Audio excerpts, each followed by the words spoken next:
The National Corvette Museum delivery experience offers the ultimate celebration of your new car being proudly displayed on Corvette Boulevard, including professional orientation and VIP tours of the factory and museum. I purchased my first Corvette right off the showroom floor back in January 1975 with the help of my father. The out-the-door price was only $7,600 plus a $9 documentation fee. I've had it ever since and recently repainted it with the original steel blue metallic paint. I remember back in 1984 when the fourth generation of Corvettes first came out with the most advanced Corvettes at the time. However, I didn't get one until 1998 when I bought a 1987 Coupe as a project car for my son. It wasn't until 2015 that I bought a brand new 7th generation Corvette C7 in bright Velocity yellow right off the showroom floor again. This is still a great car. What motivated me to buy a new Corvette was the removal of the high divider of switches between the seats and the introduction of the Roswell green metallic exterior. The new 2026 configurator was just getting online to allow new orders. It is very helpful to have experienced Corvette sales consultants like Murray and Mark at Elko Chevrolet in Baldwin, Missouri to assist me through the process, ensuring that my vehicle is tailored to my preferences and includes options I may not have initially considered. One of these options was the National Corvette Museum delivery called R8C. I got this car for my wife Sue, and it was built 2 months later on October 28th. I upgraded the vehicle by having Wheelcraft to chrome the factory 20-spoke gloss black wheels. Wheelcraft is a National Corvette Museum partner, and Ed, the owner, was invaluable with working with me due to these Q9i wheels were on constraint from the factory. Here are the chrome wheels. They really complement this car beautifully. I also added paint protection film from Auto Armor, and they work with the museum delivery process to have your car completed before your delivery date. These are the first images of Sue's new car provided by McKaylee at Auto Armor. All right, here is your proof of life video as promised of your brand new Corvette. We have it out here with all the other ones they delivered us today, but this Roswell green metallic really stands out. If you do notice anything missing, the PDI department at the museum still has to do some installations once we return it. Okay, this is going to be your cold start video, so I would recommend turning up that volume.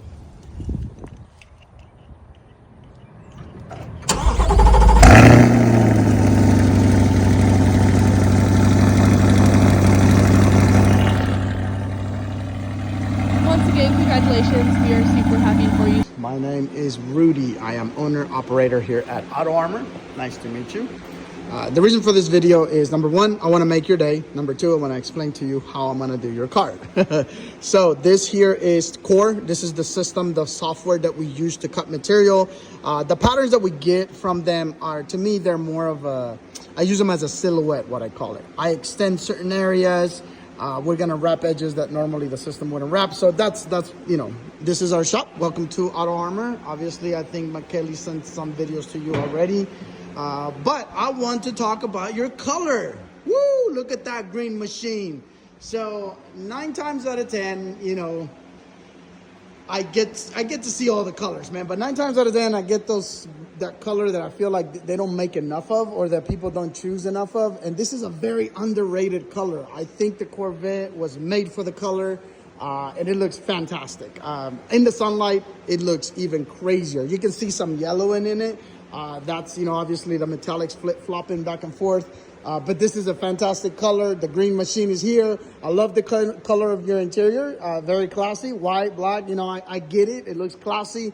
I get to do your front bumper and your door seals. One of the things I like to point out is certain things that we do that are kind of out of the ordinary for most installers. And the reason I do them is because I specialize on this car. We take what we call the boomerang. There's a little piece, a little trim piece that goes here and it comes across. We take that off. It's access through the bottom of the bumper. There's right now the car hasn't been PDI'd yet, so the shields at the bottom are not on, so it's really easy for us to get access. So we take those off, and when I go to do my pattern paint protection, I wrap this entire edge. The reason I do that is back in 2020 when we started doing this car, I did the first ones, and we didn't. We know the pattern system comes to the edge, and I had a car come back a couple months later from a local client, and he had a bunch of little chips on the edge, and I didn't like it. So we touched it up. We redid his bumper. He didn't even know. Like he brought it in for servicing. And long story short, it became a process that we do. Since then, we do it to every Stingray. We take that piece off, we wrap that edge so that way the entire bumper is protected. My brother Vic and I drove down from St. Louis in a rental car the night before delivery. It was late, but we went to the Corvette Museum to peek through the doors to see if we could see Sue's car. The museum was closed, but we could see 2 Roswell green Corvettes through the glass. The next morning, we returned the rental car and get an Uber to take us to the museum. We arrive before it opens, but someone sees us and lets us inside. Vic and I see Sue's car for the first time in person. It looks amazing in a new Roswell green with a two-tone light and dark interior. There is a congratulations stand with 2 VIP badges for us to wear for the whole day.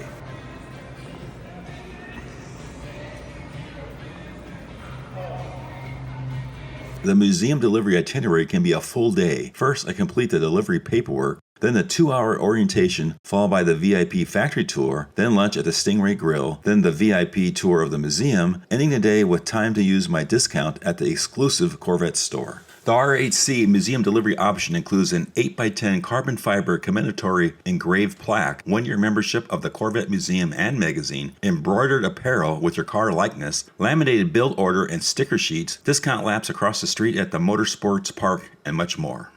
Ed Thomas is my pre-delivery inspection PDI professional, and he hands the keys to me. Note, this is actually my wife's car, and I'm just picking it up for her. Ed starts the 2-hour hands-on orientation to my car, far more in depth than what a typical local dealership offers, which is especially helpful now that the entire info system has been updated with new displays and controls. Part of the R8C option is the engraved name plaque between the seats. Here is a live stream of the National Corvette Museum delivery where you can watch several different delivery bays as well as the entire boulevard and racetrack across the street. This is the enclosed Corvette Boulevard with all the cars to be delivered this morning. After the torch red Stingray on the right are 2 ZR1s, an Arctic White and a Sebring Orange. These cars have 1,064 horsepower and cost more than $230 grand. The next car on the left is a red Mist Metallic Z06 with carbon fiber wheels. Then there is my wife's car on the right, the Roswell Green Metallic Stingray. On the left is another red Mist Stingray. Then right behind Sue's car is a Roswell Green Z06 with carbon fiber wheels. Right before we leave Corvette Boulevard, I pose with my brother Vic. Ed has to drive us out as he honks the horn and Chris does a ceremonial announcement as Shane Webb watches on.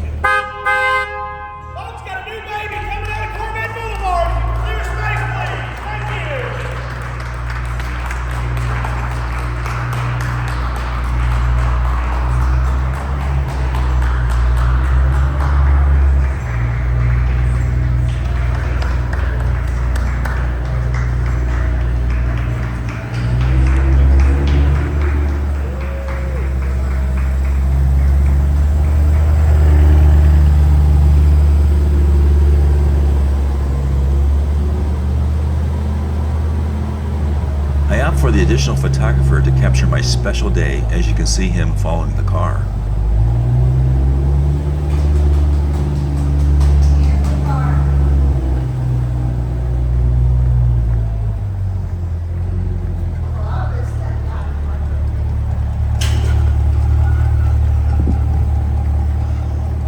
We park in front of the iconic National Corvette Museum mural where adrenaline meets tradition. Next is the private VIP factory tour with Chris, our guide. The Corvette assembly plant moved from St. Louis to Bowling Green in the early 80s. It has over 1,200 employees and covers 212 acres. The skillet system is a conveyor platform where an operator can walk on and perform his work in a 4-minute cycle time while it is moving. So there's no lost time as the car never stops and is built online. New for the C8 line was the ability of the car to move up or down depending on the height of the operator. This was a big change in the process. Before, it required several different conveyors at fixed heights. A new C8 paint shop uses robot arms simulating the movement of a human to paint car panels in their proper orientation off the car. Overspray is collected via a strong downdraft and filtered with dry limestone, which is recycled into concrete. We saw panels being painted in different colors without stopping the line. To reduce the risk of paint damage, the paint panels are delivered to the assembly points as late as possible in the process. At the same time, the aluminum chassis is being built by several robots. Multiple sub-assemblies are combined using adhesives, screws, and welding techniques to construct the aluminum substructure. The chassis is E-coated and then returned to the assembly line for composite panels. The factory uses just-in-time manufacturing, relying on precise demand forecasting, supplier coordination, and production scheduling. Here, the sequence number, not the VIN, is key, aligning all components with each car's specification. All of this is going on at the same time when you have cockpits being built, dashes getting installed, then the car goes over to trim where the glass is installed, then the doors get installed, the interior trim and carpet gets installed. For the drivetrain, the LT2 engine for the Stingray and E-Ray is built in GM's Tonawanda engine plant in New York, while the LT6 for the Z06 and LT7 for the ZR1 are hand-assembled on-site in the Performance Build Center. Then it goes over to chassis, where the term marriage is used for when the body is connected to the drivetrain and suspension, and the cradle is bolted to the body. Next, all of the underbody and aero are done, and it goes over to the skillet system, where there are several operators installing panels and the cars start to actually look like a car. Next it goes over to the last chassis, chassis 3, and that's where the wheels get hung and the car actually hits the ground for the first time. Next the car gets all the fluids filled and then the green start for the first car start. I was fortunate to be selected to go on the production line and be the first person to start this car. It was a blue car like this one, and they gave me this birth certificate. From there, it goes over to the final line where everything is inspected for the proper fit and specification for that car. Next, it undergoes rigorous testing, the dynamic vehicle test on a dyno up to 65 miles per hour with over 8,000 automated checks, followed by a launch water test where it is literally submerged in thousands of gallons of water. This is followed by additional tests, including a 4 to 5 mile road test to identify any squeaks, rattles, wind noise, etc. before delivery.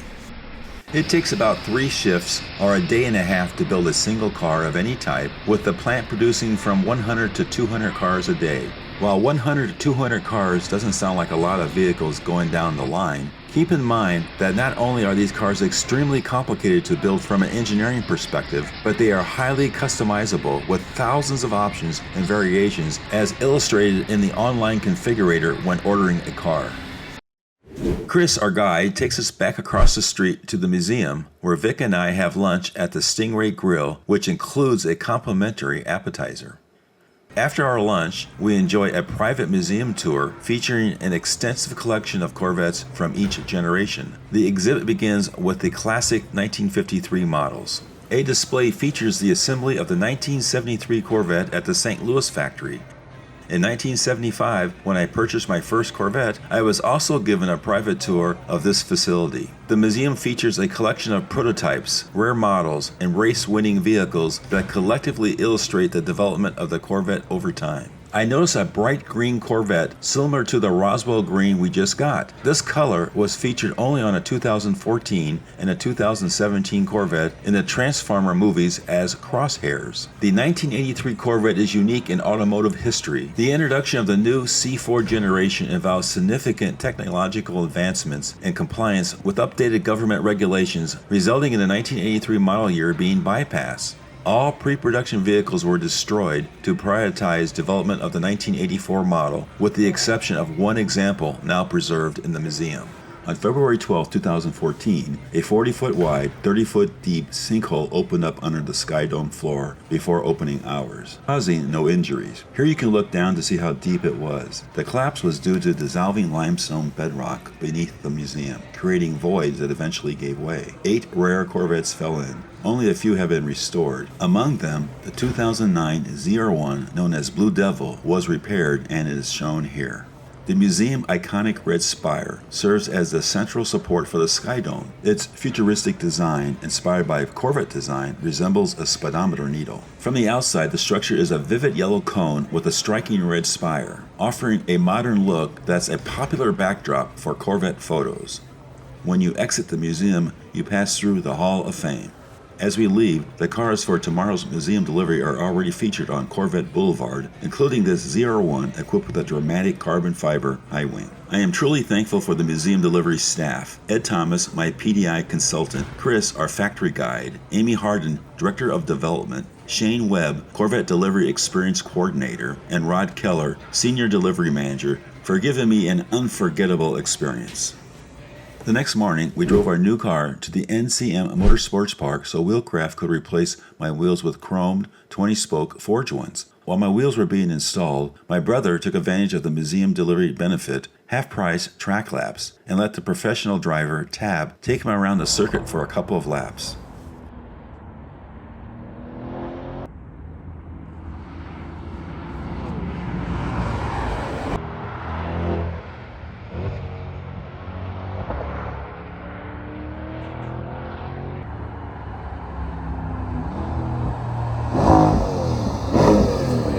Here are the newly installed chrome wheels. Their shiny chrome finish gives the vehicle a polished, elegant look that tends to be favored by the older generations.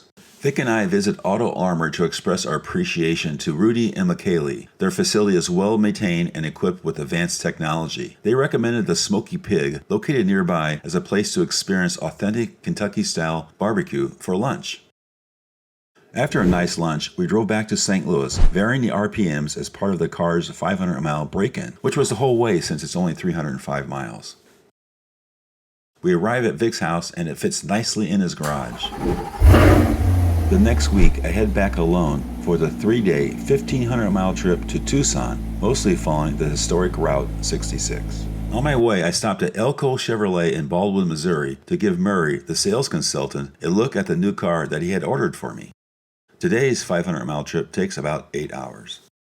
About an hour past St. Louis on I-44, I noticed a colorful spacecraft by the freeway and turned back to check it out. It turns out to be the historic Route 66 Fudge and Gift Shop in Uranus, Missouri, where I bought fudge and a bumper sticker that says, "I love Uranus." Here's the rest of today's route. After driving 500 miles, the break-in period ends and the RPM redline increases from 4,500 to 6,500 with full functionality. I pull over at this historic Missouri Route 66 rest stop to check it out. I cross the state line into Oklahoma where it starts to rain. The rain now gets very heavy as I put the car into wet traction mode and slow down due to poor visibility. I reach Oklahoma City and take this exit to downtown to the Brickyard. In the background is Devon Tower. I'm staying at a Hampton Inn with a secure parking garage next to Chickasaw Bricktown Ballpark Stadium. After checking in, I crossed the street to have dinner at Pearl's Crab Town. This was a nice place to relax and get ready for another long day tomorrow. Day 3 of the road trip back is 543 miles and 9 hours. I exit the parking garage without any issues. Today is all day on I-40 West through Texas to New Mexico. During my entire trip, this was the only incident that caused a delay. The police officer acknowledged me with a thumbs up. Today is much nicer with no rain and clearer skies as I cross the state line into Texas. I stop at another historic rest area and get out to take pictures of the clouds passing over the high plains. I went into the visitor center to look at the exhibits of the ancient wanderers. Notice how the land is extremely flat here, allowing strong winds to sweep across the land and spin the windmills. I am now entering into New Mexico, the land of enchantment. I reach Albuquerque and exit here to spend the night at another Hampton Inn. This is another nice one at University Midtown. Next door is a Santa Fe Brewing Company mall with a food court that I get Mexican-style tacos for dinner. This is the last day of my road trip from Bowling Green, Kentucky via St. Louis to Tucson. This leg is 453 miles in around 7 hours. Today I decided to leave before dawn at 4:45 a.m. to get a head start on my way home. I take I-25 south towards Las Cruces. During this road trip, I saw several large roadkill, including deer, so I avoided driving at night to reduce the risk of collisions. Fortunately, I switched to the slow lane just in time to avoid something that flashed past me. I only realized what it was after reviewing my dash cam footage at home. It looked like something was hit in the slow lane and knocked into the center. Boy, was I lucky. Fog settled in the lowlands, making it harder to spot animals, but the fog lifted as the sun rose. After a few hours, I reached the Hatch, New Mexico bypass, Highway 26. Continue on New Mexico 26 south for 47 miles. In the summer, Hatch has a world-famous chili festival.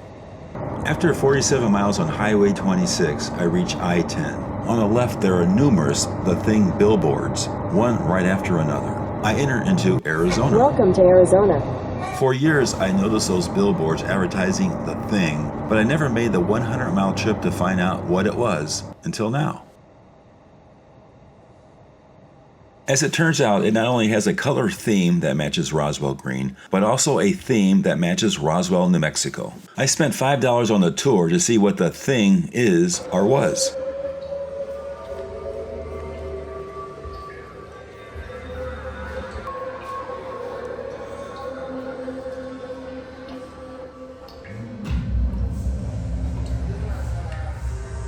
Here's a close-up of the final exhibit, and it appears to be the remains of an alien creature and its baby.